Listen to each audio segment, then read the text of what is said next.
श्रीमद् भगवत गीता भगवत वाणी की जय। विश्व गुरु शिल प्रभुपाद की जय। श्री श्री राधा वृंदावन चंद्र भगवान की जय।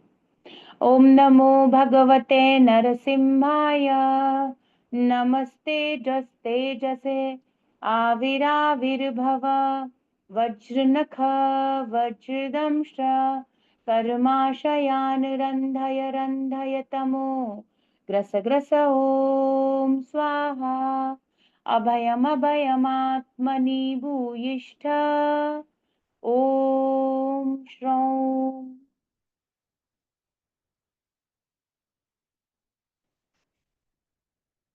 तो अध्याय 9 द मोस्ट कॉन्फिडेंशियल नॉलेज, परम गुह्य ज्ञान, और श्लोक संख्या 6 है जिसका आज हम अध्ययन करेंगे।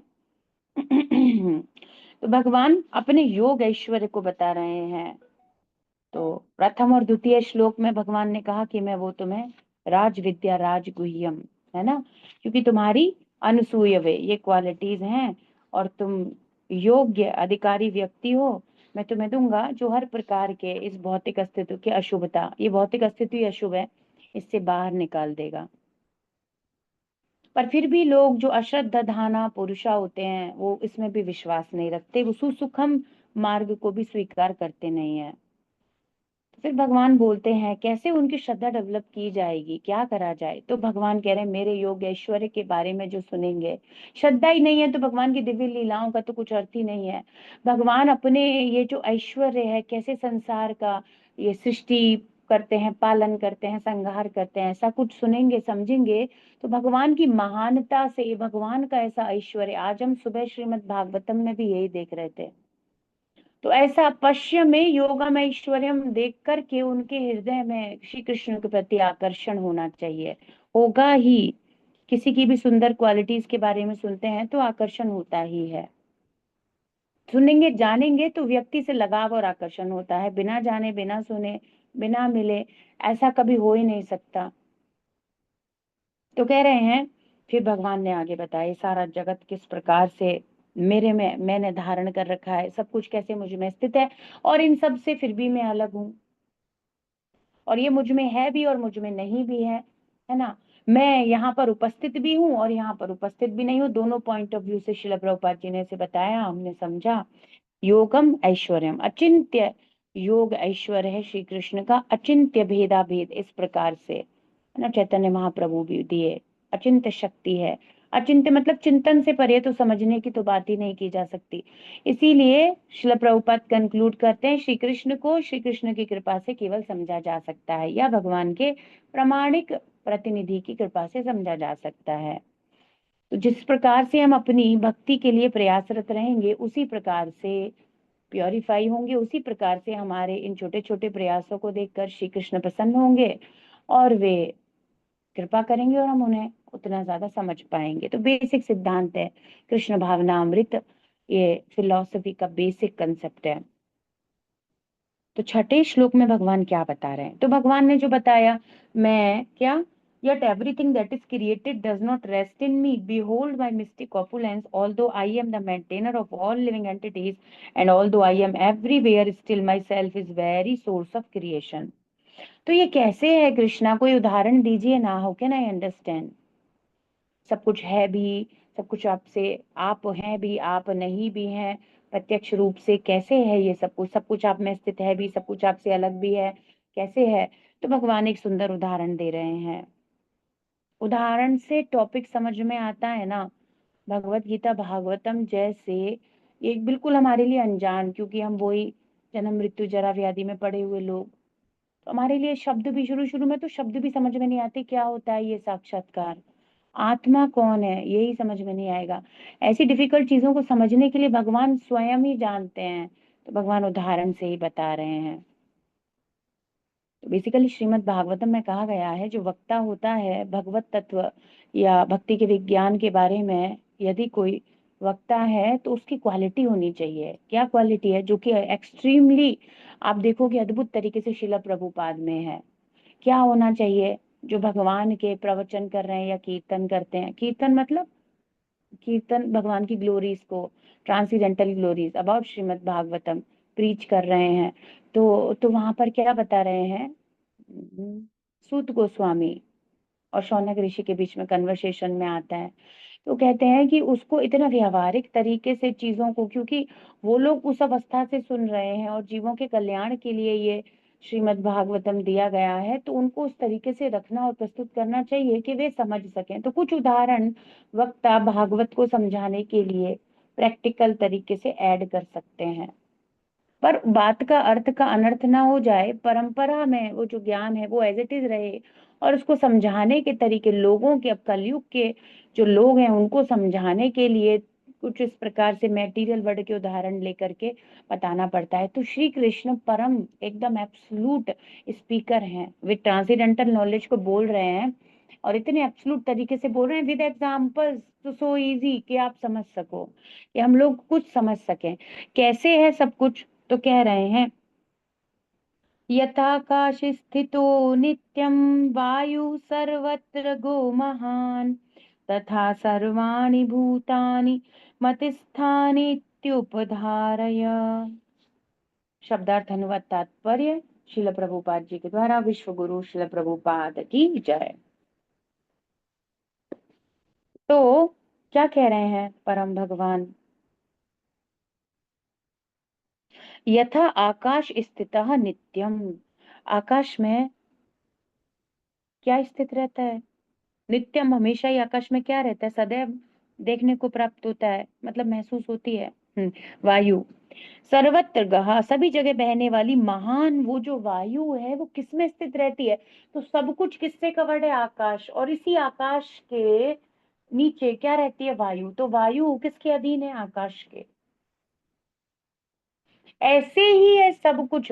पर क्या वायु आकाश का संपर्क प्राप्त करती है, या वायु आकाश को छू पाती है, नहीं, अब वो बहुत नीचे रह जाती है, आकाश बहुत ऊंचा है। ये जो एटमॉस्फेयर है, अगर हम फिजिक्स और उसके हिसाब से भी देखें, तो ये तो बहुत नीचे का ही, एयर वेयर ये तो सब यहीं रह जाता है। पर हाँ, इस महान आकाश में है ना, वो महान वायु स्थित रहती है, कितनी प्रबल होती है।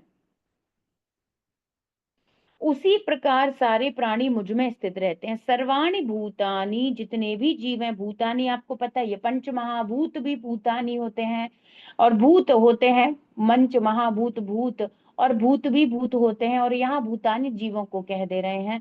तो कह रहे हैं भूतानि मत स्थानी, इसी प्रकार से उन सबको मैंने धारण कर रखा है। तो जीवों को धारण भी कर रखा है और जीवों से अलग भी हूं, है ना। श्री कृष्ण माया अधिपति है, माया को धारण भी करते हैं, उनकी शक्ति भी है, वे सर्वशक्तिमान भी है, और वो माया से डिफरेंट भी है। माया का स्पर्श भी नहीं करते, वो वायु यहीं यहीं रह जाती है, माया यहीं यहीं रहती है, सारे काम भी हो रहे हैं, और वो किसकी छत्र छाया में, आकाश। तो एक सुप्रीम शेल्टर है, उसमें सारे जीव स्थित हैं, सब शक्तियां स्थित हैं, पर वो इन सबसे ऊपर हैं, अलग हैं, उनकी स्थिति परम है। इस प्रकार आकाश का उदाहरण देकर बताया गया है। हम सब कुछ देखें, हमारा सब कुछ किसके नीचे स्थित है, आकाश के नीचे स्थित है। घर, घर, जो भी आप देखोगे, कुछ भी कोई भी स्थिति ले लो, सब कुछ किससे, आश्रय किसका प्राप्त है, आकाश के रूप में सबको कवर किया हुआ है, शेल्टर हो गया है वो, है ना, आकाश स्थित है इस प्रकार से। तो इसी प्रकार से श्री कृष्ण, सब जीव उन्हीं के शेल्टर में है।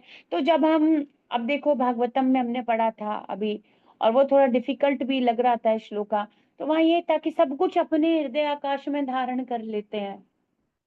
कुछ टर्मिनोलॉजी विदुर जी ऐसी यूज कर दिए,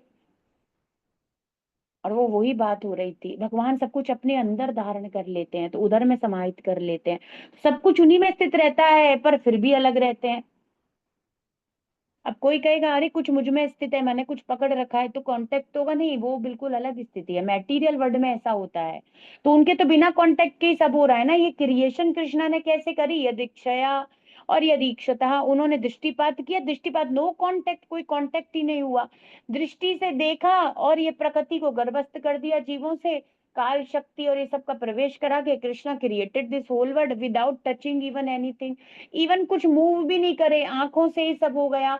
उनकी ऐसी परम इच्छा हुई कि जीवों के कल्याण के लिए भौतिक जगत को प्रकट करना चाहिए, जो विरोधी जीवात्माएं हैं, विद्रोह, प्रभु जी कह रहे थे ना, विद्रोह, जो विद्रोह करना चाहती हैं, भागवतम की क्लास में, जो विद्रोह करना चाहती हैं जीवात्माएं, उनके लिए भगवान ने कहा एक अवसर देते हैं, मेरे ही बच्चे हैं, अब समझते नहीं है, माता पिता से विमुख हो जाते हैं, बच्चे थोड़े बड़े हो जाते हैं।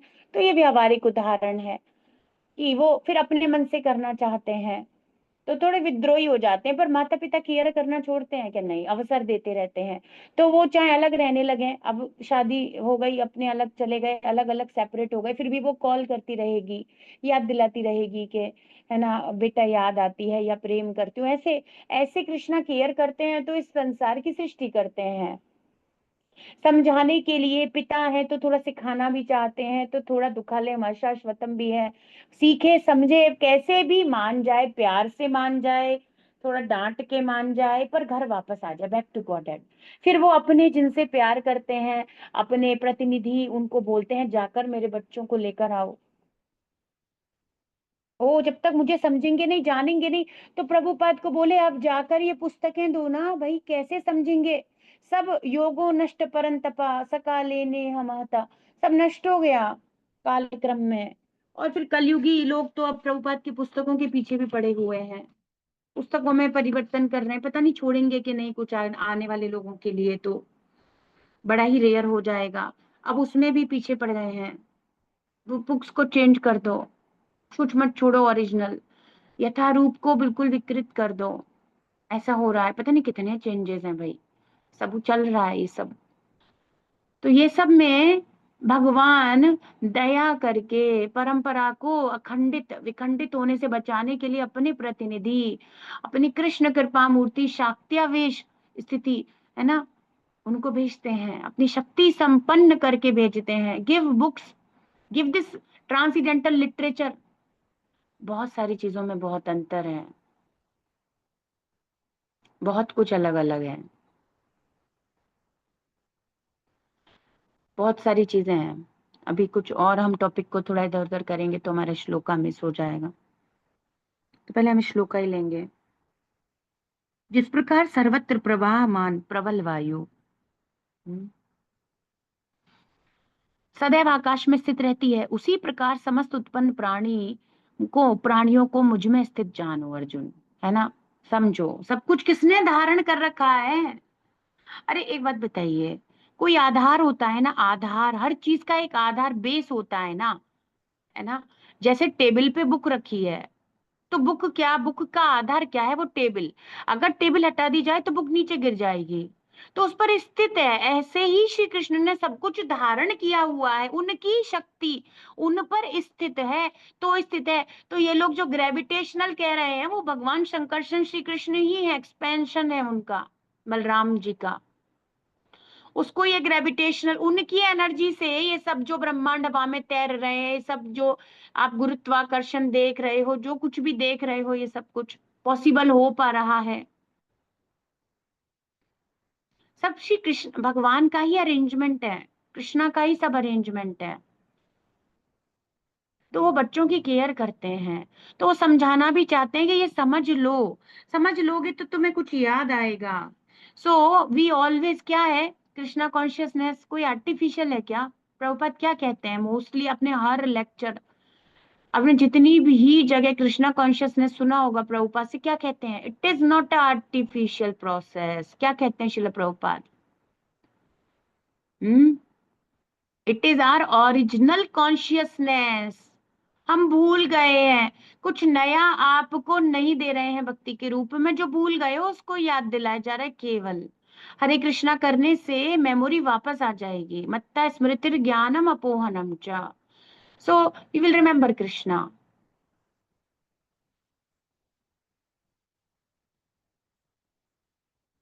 ऐसे ही होगा, यही प्रोसेस है।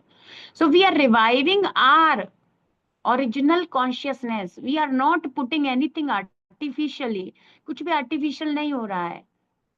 श्री कृष्ण के बारे में सुनेंगे तो स्मरण आएगा। तो ये श्लोक बोल रहे हैं भगवान, ताकि आप और हम याद कर सकें कि हाँ मेरा संबंध है उन्हीं परम भगवान के साथ, जो इतने ऐश्वर्य पूर्ण है, जो सब कुछ ऐसे धारण किए हैं।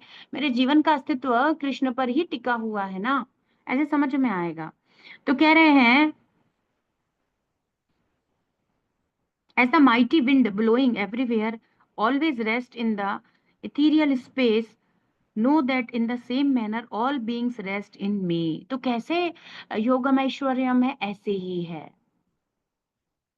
वो महान प्रचंड वायु। प्रभुपाद अभी परपोर्ट में बताएंगे, वेरी ब्यूटीफुल परपोर्ट। तो सामान्य जन के लिए समझ पाना कितना कठिन है कि विशाल सृष्टि भगवान पर किस प्रकार टिकी है, दिखते तो है नहीं, हम कैसे मान लें? नेचर ही सब कुछ कर रहा है, शक्ति पावरफुल होती है, नहीं शक्तिमान है जो शक्ति को धारण करता है।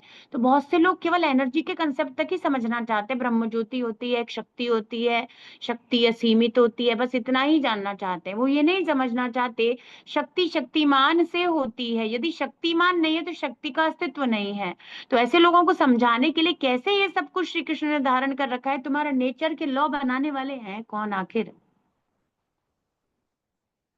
तो ये समझाना कि वास्तविकता में एक परम अस्तित्व है और एक पर्सन है, एक पर्सनैलिटी है, और वो ही है जो कह रहे हैं मैंने कर रखा है। अब ये कोई और ब्रह्म ज्योति परमात्मा नहीं बोल रहे हैं, भगवत गीता कृष्णा कह रहे हैं, वे परम भगवान हैं, सुप्रीम पर्सनैलिटी है, पर्सनैलिटी पर्सन है, पर्सन है ना। तो कैसे समझें? तो प्रभुपाद कह रहे हैं बड़ा कठिन है, क्योंकि बुद्धि तो भौतिक है, ऐसी चीज को कैसे समझेंगे? इसी के लिए कृपावश करके भगवत गीता दी गई है। तो कह रहे हैं किंतु भगवान उदाहरण प्रस्तुत करते हैं, भगवान कहते हैं हमें समझने में सहायता मिले। तो वक्ता का बहुत सुंदर गुण होता है, यदि वो उदाहरण देते हैं, उदाहरण से जो लोग हैं वो कनेक्ट कर सकते हैं। तो भगवान के द्वारा उदाहरण देने से बिल्कुल क्लियर हो गया, वायु कहाँ, आकाश कहाँ, पर धारण उसी ने कर रखी है, आकाश ने। जरूरी नहीं है टच हो या संपर्क हो या कैसे धारण करते हैं, कोई पेन होता है, अरे अनंत आकाश है। वायु तो हर लोक के एटमॉस्फेयर, बस इतनी तो है। वायु की स्थिति तो नीचे रह जाती है, आकाश की स्थिति काफी ऊंची है, तो फिर भी धारण करते हैं। कैसे? कोई स्पर्श कोई कांटेक्ट नहीं, पर सब कुछ तो नहीं दिखते, नहीं समझ में आते, पर सब कुछ है ना उन्हीं पर आधारित है। अहम सर्वस्य प्रभवः, है ना, अहम सर्वस्य प्रभवो मत्ता सर्वम प्रवर्तते। सब कुछ मुझसे ही उत्पन्न हो रहा है, मैंने ही सब कुछ, सब कुछ मेरी ही सामर्थ्य है, सब कुछ भगवान बता रहे हैं, है ना। सर्वलोक महेश्वर भी सारे श्लोक तो कृष्ण बताते हैं। फिर वो तो देखो कितना सुंदर मिस ही हो जाता, मत्ता परतरम नान्यत किंचित अस्ति धनंजय, बता ही दिया सब कुछ मैंने। सूत्रे मणिगणाई व, जैसे सब वो छोटा सा धागा वो दिखता नहीं है, मोतियों से ढक जाता है। तो सृष्टि में माया ये सब कुछ दिख रहा है, इतना बड़ा बड़ा सिस्टम दिख रहा है, एरोप्लेन, ये क्या क्या बड़े बड़े हैवी मशीनरी चल रहे हैं, जहाज, पता नहीं कितना सब कुछ है, इतना भव्य और इतना विकराल भी है। ऐसा सब भौतिक अस्तित्व प्रचंड, और फिर उनको धारण कर रखा है परम भगवान ने। और वो एटलस जैसी सिचुएशन नहीं है, प्रभुपाद बता दिए कि वो जो एक व्यक्ति उसके दांत एकदम बिछे हुए हैं, जोर लगा रहा है और उसने पृथ्वी को उठा रखा है, ऐसा कोई देवता का लॉजिक नहीं है। हमारी वास्तविकता में जो वैदिक साहित्य में बताया गया है, ऐसा कुछ बाहर नहीं है। यदि इच्छा या उनकी आंखों से और उनकी इच्छा मात्र से सब हो जाता है। गंगानी यस्य सकलेंद्रिय वित्तिमंती, वो सब कर लेते हैं, कुछ दिक्कत नहीं, सब कुछ ट्रांसीडेंटल लेवल पर होता है। तो प्रभुपाद कह रहे हैं उदाहरण दे रहे हैं हमें समझने में सहायता मिले। आकाश हमारी कल्पना के लिए सबसे महान अभिव्यक्ति है, और उस आकाश में वायु विराट जगत की सबसे महान अभिव्यक्ति है। वायु की गति से प्रत्येक वस्तु की गति प्रभावित होती है, किंतु वायु महान होते हुए भी आकाश के अंतर्गत ही स्थित रहती है, वह आकाश से परे तो नहीं जाती, आकाश से परे तो नहीं है ना वो। तो शक्ति शक्तिमान के नियंत्रण में है, और जीव भी श्री कृष्ण की शक्ति है, परा अपरा सारी शक्तियां शक्तिमान के नियंत्रण में है, आकाश के समान है। और हम क्या हैं? बाकी नीचे जो कुछ भी दिख रहा है। तो इस प्रकार समस्त विचित्र विराट अभिव्यक्तियां आप देखो, इतने बड़े बड़े प्लेन है, वो जो क्रैश व्रैश हुआ था, ये बड़े बड़े जहाज हैं, इतना बड़ा बड़ा हैवी मशीनरी, इतना सब विराट, इतना सब उन्होंने कर दिया है। क्या क्या बड़ी बड़ी क्रेन और पता नहीं क्या क्या चल रहा है संसार में, एयर क्राफ्ट स्पेस क्राफ्ट बन रहे हैं। बताइए, का अस्तित्व भगवान की परम इच्छा के फलस्वरूप है, और वे सब इस परम इच्छा के अधीन है। जैसा कि हम लोग प्राय कहते हैं कि उनकी इच्छा के बिना एक पत्ता भी नहीं हिलता। हम्म। आपन सोची होत नहीं, प्रभु सोची तत्काल।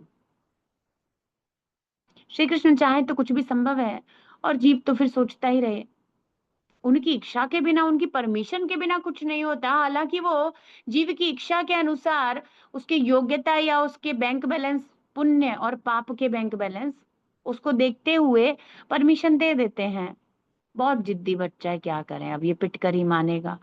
मतलब जब थोड़ी पिटाई होगी, भाई नहीं मान रहा, कह रहे हैं थ्रोट इन्फेक्शन हो जाएगा, मत खाओ आइसक्रीम, बट वो नहीं समझना चाहता, उसको तो खानी है। तो ठीक है, बहुत अब भाई रोज ही एक बात को लेकर रोता रहता है, हर जन्म में एक ही बात लगा रखी है, ये चाहिए, ये चाहिए, ये चाहिए, ये चाहिए, ले ले जा खा ले। अब तुम्हारे, अब क्या करें, फिर नहीं मानोगे तो। नहीं देते तो फिर कहते हैं क्यों नहीं देते हैं, देते क्यों नहीं है। हाँ तो भाई कुछ ना करना पड़ता है। इस प्रकार प्रत्येक वस्तु उनकी इच्छा के अधीन गतिशील है, उनकी इच्छा से सारी वस्तुएं उत्पन्न होती है, उनका पालन होता है, उनका संहार होता है। अब ये लाइन पढ़ने के बाद आधे दर्जन से ज्यादा क्वेश्चन मेरे पास ऐसे आते हैं, जब भी हम ऐसी कोई लाइन को पढ़ते हैं। तो फिर पाप हमको क्यों लगता है, भगवान की इच्छा से सब हो रहा है, मैंने थोड़ी मर्डर किया है। अरे भाई भगवान की इच्छा से सब हो रहा है, अनुमति दे रहे हैं, अनुमति दे रहे हैं।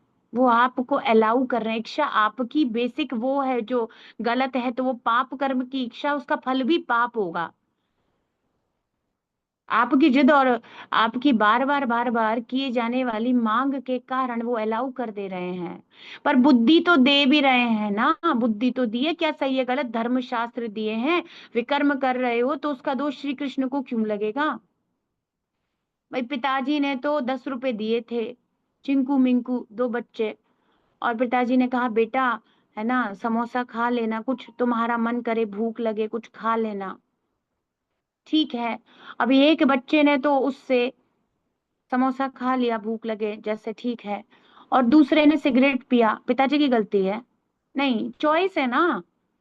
एक को समझदार है, उसको समझ में आया, पापा ने कहा कि भाई भूख लगे तो खा लेना, तो मुझे ये पोषण के लिए है, या मेरा भूख सही हो जाए इसके लिए है। फिर एक ने क्या किया, उससे सिगरेट पी लिया। अब घर के बाहर ही वो ये सब कर रहे हैं, तो फिर बच्चों को देना फिर पिताजी की गलती है? नहीं, पिताजी की गलती थोड़ी है। उसको बुद्धि थी, उसको नहीं थी, तो जिसको बुद्धि थी उसको वैसा परिणाम मिल रहा है, इसमें पिताजी की कोई गलती नहीं है।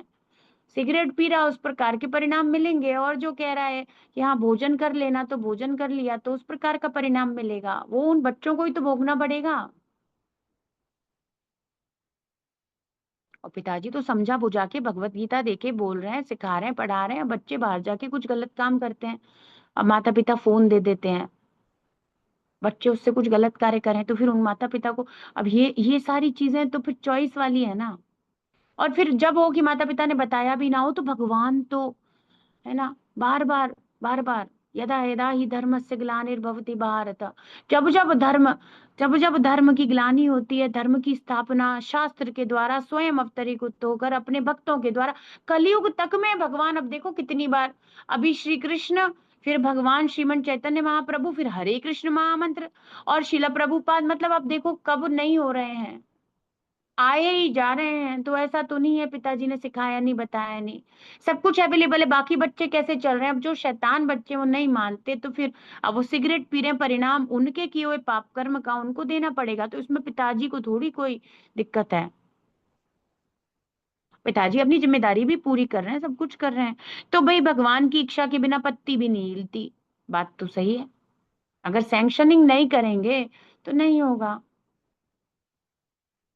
पर सैंक्शन वो करते हैं, क्यों? अहम बीज प्रदा पिता, मैं पिता हूँ, पिता से पुत्र बार बार मांगेगा, तो चीजें तो देनी पड़ती हैं, और वो समझा करके भी देते हैं, बेटा बदल जा, सही नहीं है। तो वो कहते हैं, भगवान बताते हैं, कर्म की बारीकियों को समझो, विकर्म को समझो, अकर्म को समझो, कर्म सकाम कर्म को समझो। चार प्रकार के बिल्कुल नहीं समझते, चार प्रकार के समझ लेते हैं, और उसमें भी श्रेष्ठतम है जो मेरी ही जिज्ञासा करता है, ज्ञान के द्वारा जुड़ना चाहता है, भक्ति करता है। फिर वो कह देते हैं मदगतेन अंतरात्मना, मदगतेन अंतरात्मना, भक्ति योग के द्वारा कनेक्ट होता है, योगी नाम अपि सर्वेशम मदगतेन अंतरात्मना। वो मुझे सर्वश्रेष्ठ है, वो मुझे प्रिय है। फिर अर्जुन से कहते हैं आप मुझे अत्यंत प्रिय हैं, ये ज्ञान भक्तों से मैं सखा चेती। तो कृष्णा का तो सब सही है, तो दिक्कत कहाँ है? तो फिर इस क्वेश्चन का आंसर अब समझ में आना चाहिए। हर बार यही होता है ये लाइन बोलते ही। तो प्रभुपाद कह रहे हैं उनका पालन संगार सब कुछ उनकी परम इच्छा से ही होता है। और हमेशा ध्यान रखो, जब एक चीज किसी को समझ में आ जाएगी, देखो कहाँ कंफ्यूजन होता है। जब आपने 5.29 नहीं पढ़ा, यही कंफ्यूजन होगा, जीवन भर संशय रहेगा, कभी नहीं समझ पाओगे भगवान को। जिसने 5.29 ही नहीं पढ़ा, उसको कभी नहीं समझ में आएगा।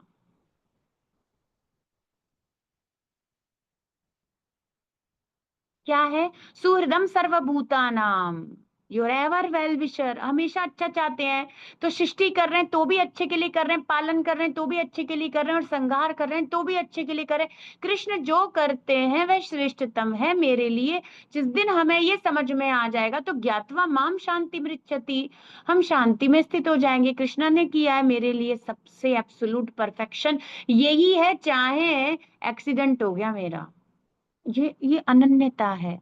खैर ये बहुत हायर लेवल है, भागवतम में ऐसे ही लेवल हैं सारे। पर एक छोटा सा स्पार्क समझने के लिए, तो ये किया है ना, उन्होंने किया है ना। वो सूर्य सर्वभूतानाम, अरे हर जीव के लिए अच्छा सोचते, मेरे लिए गलत सोच ही नहीं सकते।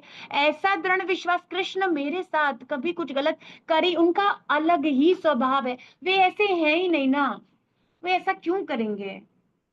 वे कुछ कभी गलत कर ही नहीं सकते, तो फिर मेरे साथ जो गलत हो रहा है वो तो मेरे कर्म है। और भी ज्यादा होना चाहिए था, मैं तो इतना पापी, इतनी अनिष्ट, इतनी अपराध, इतना अनर्थ मेरे अंदर भरा हुआ है भगवान। क्या हमें वो भी नहीं दिखाई देता जो हम कहते थे कृष्णा ने ऐसा क्यों किया? बिल्कुल व्यक्ति ये नहीं समझा कि वो अत्यंत ही प्रेम करते हैं, सुहृद है, सुहृद। तब वो संशय करता है तो मैं क्यों करूं? तो ये जो टेढ़ा मेढ़ा क्वेश्चन है ना, तब आता है जब हम ये नहीं समझते कि वो सुहृद सर्वभूता नाम है। So 5.29 is the 5.29 is the peace formula of Shrimad Bhagavad Gita. वो ही नहीं समझेंगे तो बेचैन रहेगा, शांति मिलेगी नहीं, तो फिर डाउट आएंगे। फिर भगवान कहते हैं संशय आत्मा विनश्यति, मैं कुछ नहीं कर सकता। बता रहा हूं, समझ ही नहीं रहे हैं। संशय आत्मा को कहीं चैन नहीं है, ना सुखम, ना परम गति, ना यहाँ कुछ सुख मिलेगा, ना ऊपर कुछ होगा उसका, वो बेचारा बेचैन ही रहेगा। तो हमेशा एक बात को हृदय में धारण कर लेना है, सुहृद है। ऐसे ही प्रभुपाद तो लिख रहे हैं ना, your ever well wisher, ever well, ever, ever का मतलब समझते हो? हमेशा, सदैव, नित्य, कभी प्रभुपाद सोचते ही नहीं है जीव के कल्याण के अलावा कुछ और। Ever well wisher, ever well wisher, same, same quality. Krishna और कृष्णा के pure devotee same quality carry करते हैं।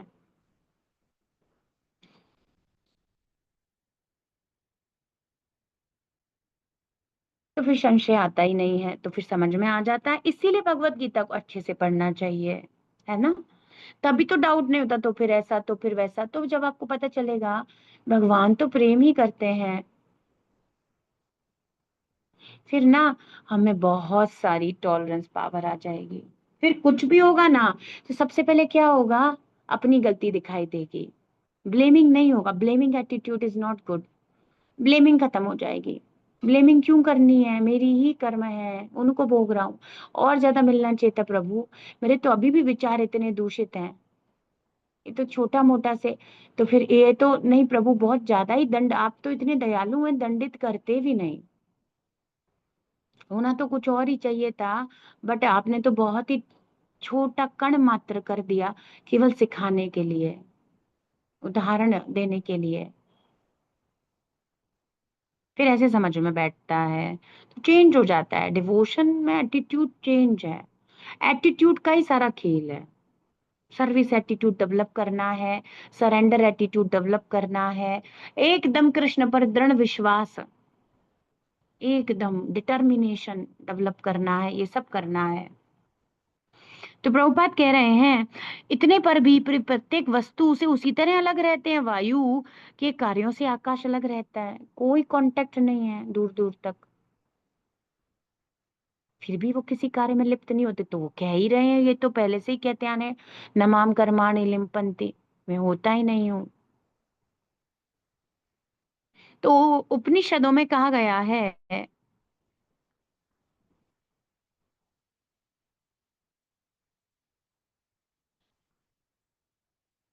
यद भीषा वातः पवते, वायु भगवान के वह से प्रवाहित होती है। तैत्तरीय उपनिषद में कहा गया है। ब्रह्म बृहदारण्यक बृहदारण्यक उपनिषद में कहा गया है, एतस्य वाक्षरस्य प्रशासने गार्गी सूर्य चंद्र मसौ विधृतो तिष्ठत, एतस्य वाक्षरस्य प्रशासने गार्गी द्यावा पृथिव्यौ विधृतौ तिष्ठतः। भगवान की अध्यक्षता में परमादेश से चंद्रमा सूर्य तथा विशाल लोग घूम रहे हैं। तो ब्रह्म संहिता में भी यही कह दिया गया है, शिल प्रभुपाद बता रहे हैं विभिन्न शास्त्रों से। तो यही क्वालिफिकेशन है एब्सलूट प्रमाणिक गुरु शिष्य परंपरा में। आपसे ऐसे नहीं बस हमने कह दिया, मान लो तुम्हें टेक्स्ट ओरिजिनल का क्या करना है, मैंने कह दिया ना मैं गुरु हूं, मैंने कह दिया बस बात खत्म। तो प्रभुपाद ऐसा नहीं करते, very transparent, he is a transparent by a medium. वो बता रहे हैं मैंने ऐसा कैसे कहा है, कहां से कहा है, शास्त्र से बोला है, उपनिषद से बोला है, वेदों से बोला है। ब्रह्मा जी जो कह रहे हैं वो कहा है, अपने मन का वो नहीं रख रहे हैं। हमेशा शास्त्र ही प्रमाण है, शब्द प्रमाण को दिया जाता है, वही चीज ऑथेंटिक है। तो मुझे ऐसा लगता है तो फिर ऐसा होता है, तो फिर मैंने ऐसा सुना था, ऐसा कोई बात नहीं है। वो बता रहे हैं, श्लोक नंबर भी बताते हैं, यही ऑथेंटिसिटी है। इसीलिए अन्य भगवत गीता और भगवत गीता यथारूप में जमीन आसमान का अंतर है। इसको पढ़ के लोग भक्त बनते हैं, क्यों बन रहे हैं, क्यों जीवन चेंज हो रहा है, सब कुछ प्रमाणिक है, यथारूप है, शास्त्र से बोला जा रहा है। अब इतने शास्त्र तो कोई ओपन नहीं करने वाला, तैत्तरीय उपनिषद मिलेगा कहाँ, श्वेता शुतर उपनिषद, कठो उपनिषद, मुंडक उपनिषद, सारे नाम प्रभुपाद ने बताए हैं, बोलने में भी कठिन है।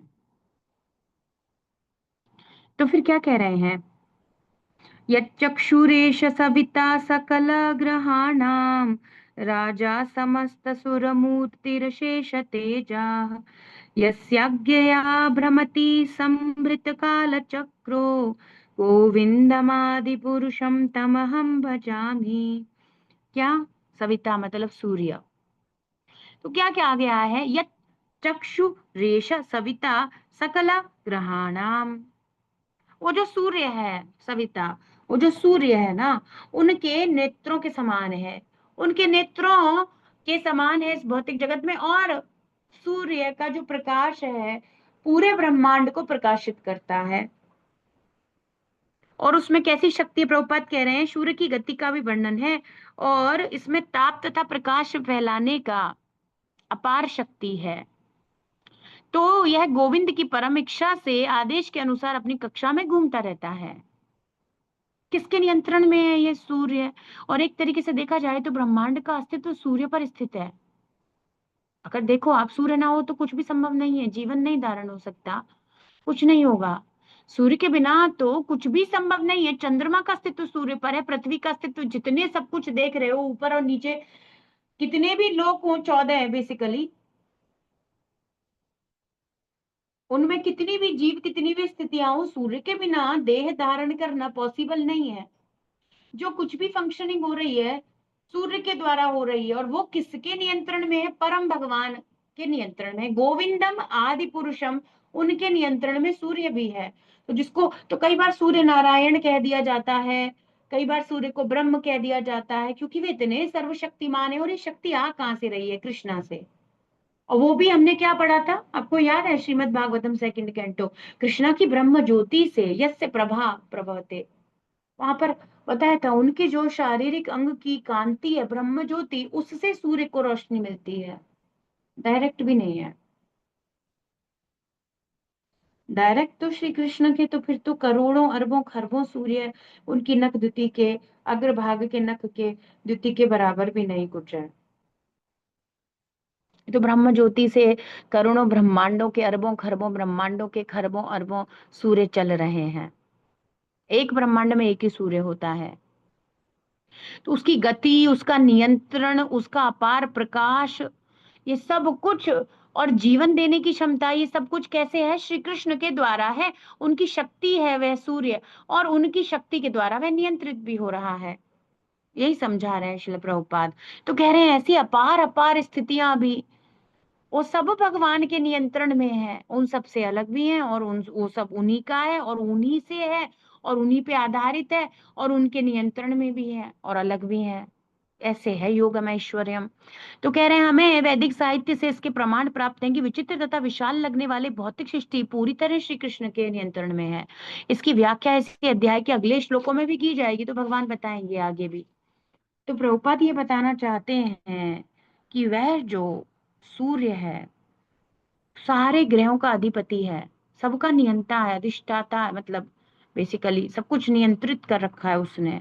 उसके होने से जीवन है। आप देखो तो ना, जहां पर सूर्य का प्रकाश नहीं जाता ऐसे लोगों में जीवन की बड़ी निम्न स्थिति है।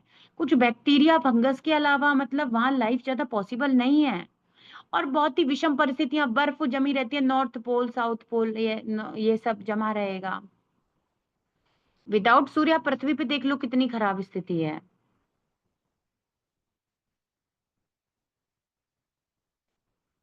और यक्षुरेश सविता सकल ग्रहाणाम यस्याज्ञा भ्रमति समृत काल चक्रो, और वो अपनी गति भी श्री कृष्ण की आज्ञा के अनुसार करता है। तो अभी हम श्रीमद् भागवतम में आगे 5th कैंटो में पढ़ेंगे, सूर्य की गति का नामक एक अध्याय आएगा, पूरा आपको सब पता चलेगा। बहुत ही कैलकुलेटिव है, बहुत ही लॉजिकल ब्रेन चाहिए, तो वो सब भी होगा। और वहां पर बताया गया है, मतलब ये लोग साइंटिस्ट वाइंटिस्ट तो कुछ है ही नहीं, ऐसी ऐसी कैलकुलेशंस हैं। तो ये तो बेचारे ऐसे ही हैं, ये तो बेचारे ये पता नहीं क्या अपनी मनगढ़ंत। हाँ मैंने तुम्हें खुश कर दिया, तुम कोई और सिद्धांत बनाकर उसको गलत कर दो। कुछ मैं आइंस्टीन को खुश कर दूंगा, ऐसे पूर्ववर्ती के किसी सिद्धांत को सपोर्ट कर दूंगा तो मेरी फिलॉसफी चल जाएगी। कोई और आएगा उसको उसको फेल कर देगा। इन बेचारों का ऐसा ही चल रहा है। ये बेचारे कहीं सत्य में पहुंच ही नहीं पा रहे, यथार्थ में स्थिति नहीं हो पा रहे। और यदि इन्होंने कुछ यथार्थ घोषित किया है तो वास्तविकता में वेदों के द्वारा ही लिया गया है। वेदों के अलावा कोई ज्ञान है नहीं इस संसार में। वेदों में सब दिया गया है। आपको क्या लगता है केवल भक्ति के बारे में बताया? नहीं, नहीं, सब है। एस्ट्रोलॉजी से लेकर एरोडायनामिक्स, प्लेन बनाना, सब कुछ है। एवरीथिंग, ग्रह सज्जा से लेकर सब कुछ बताया गया है। शरीर के सौंदर्य इत्यादि सब, वेद के अलावा कोई ज्ञान है ही नहीं।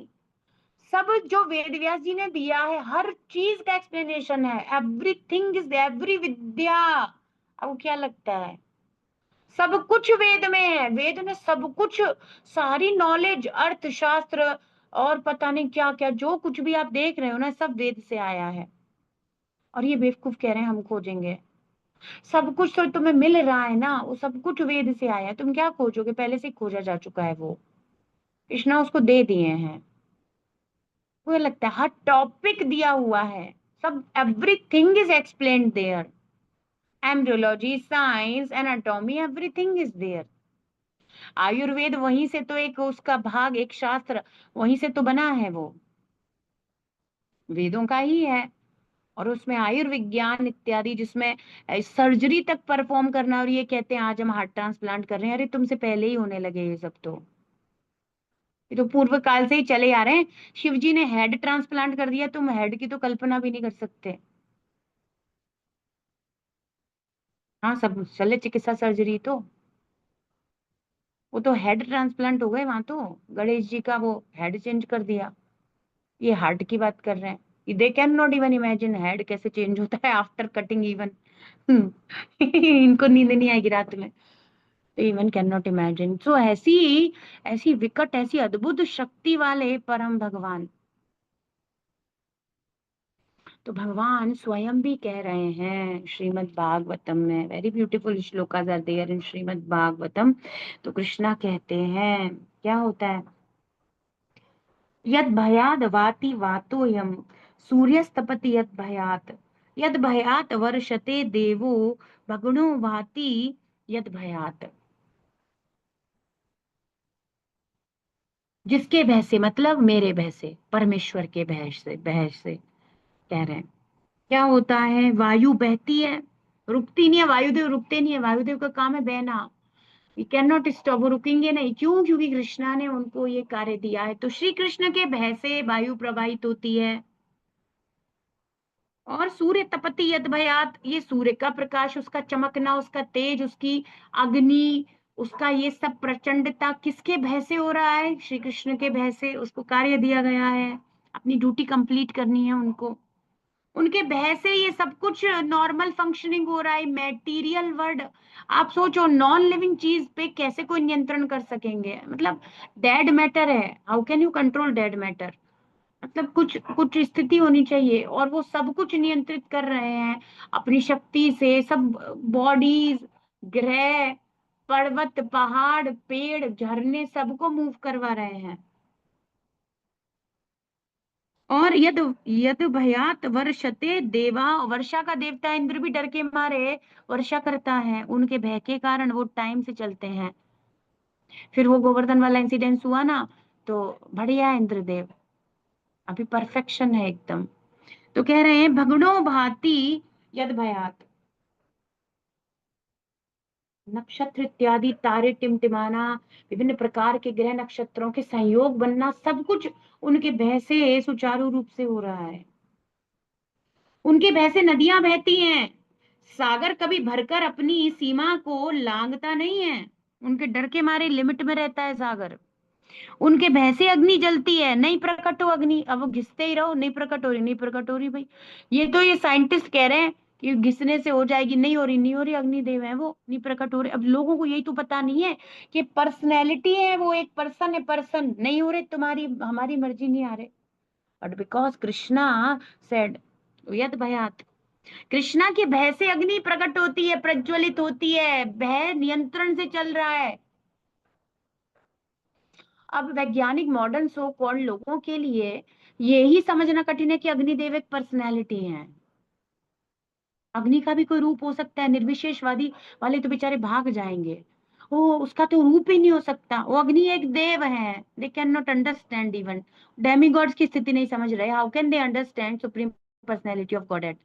तो कह रहे हैं पृथ्वी अपने पर्वतों सहित ब्रह्मांड के जल में डूबती नहीं है, इतना भार होने पर भी पृथ्वी धंस नहीं जाती, सब कुछ सहन कर लेती है। ऐसी तितिक्षा श्री कृष्ण देते हैं उसको।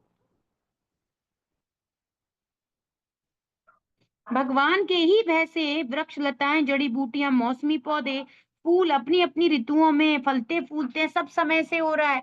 ऐसे ही हो रहा है जी। नहीं, गॉडलेस सोसाइटी, कोई भगवान भगवान नहीं है, ऐसे ही तुम्हें समय से खेती भी हो रही है, समय से बारिश भी आ रही है, समय से धूप भी निकल रही है, सब अपने आप हो रहा है, कोई मेंटेनर नहीं है। तुम्हारे घर को मेंटेन ना किया जाए, एक आध दिन कोई मेंटेनेंस ना हो, झाड़ू वाड़ू ना हो, सब अपने आप हो जाएगा। ऐसे थोड़ी होता है। प्रभुपाद कह रहे हैं अगर if you see a garden और वो प्रॉपरली मेंटेन्ड है, उसमें फूल खिल रहे हैं, फल हो रहे हैं, तो क्या मतलब है? कोई माली है ना। तो आप कैसे कहते हो संसार को चलाने वाला आप कोई नहीं, गॉड इज डेड, उसका ब्रेन डेड है। तो प्रभुपाद बता रहे हैं, तो भागवतम में भगवान स्वयं ही कह रहे हैं मेरे वैसे ही सब कुछ होता है। तो इसी को तैत्तरीय उपनिषद में बताया गया, इसी को ब्रह्मा जी गा रहे हैं, क्योंकि यही इटर्नल ट्रुथ है। हर जगह यही बताया जाएगा जो वास्तविकता में सत्य है, उसी को रखा गया है शास्त्रों में। इस सब के प्रमाण श्रील प्रभुपाद जी प्रस्तुत कर रहे हैं। तो बेसिकली ऐसा अचिंत्य योग ऐश्वर्य है, सब कुछ संपन्न हो रहा है, केवल डर के मारे ही सब अपने अपने कार्य को परफेक्शन के साथ कर रहे हैं। आपको बिल्कुल चिंता करने की जरूरत नहीं है, we are your servant Krishna, और हम बिल्कुल अच्छे से, डोंट वरी, बिल्कुल एकदम परफेक्शन के साथ। सूर्य एक सेकंड की भी वो नहीं कर सकते ऐसी गति, उनके एक सेकंड में सब कुछ बहुत ही डिफिकल्टी में आ जाएगा। एकदम परफेक्शन कैसे है सूर्य में इतना? कृष्णा से, कृष्णा की शक्ति से, कृष्णा के ऑर्डर से, और वे श्री कृष्ण के द्वारा दिए गए एक पद पे विराजमान है, इस गंभीरता से वे कार्य कर रहे हैं, यद भयात। तो ये सुंदर बात भगवान हमें बता रहे हैं। इस प्रकार से भगवान सब कुछ धारण भी करते हैं, पृथक भी रहते हैं, सब उनमें स्थित भी है, सब उनसे अलग भी है। ऐसा सुंदर अचिंत्य योग ऐश्वर्य है। आकाश और वायु के उदाहरण से भगवान हमें समझाने का प्रयास कर रहे हैं। श्रीमद् भगवत गीता भगवत वाणी की जय। विश्व गुरु शिल प्रभुपाद की जय। श्री श्री राधा वृंदावन चंद्र भगवान की जय।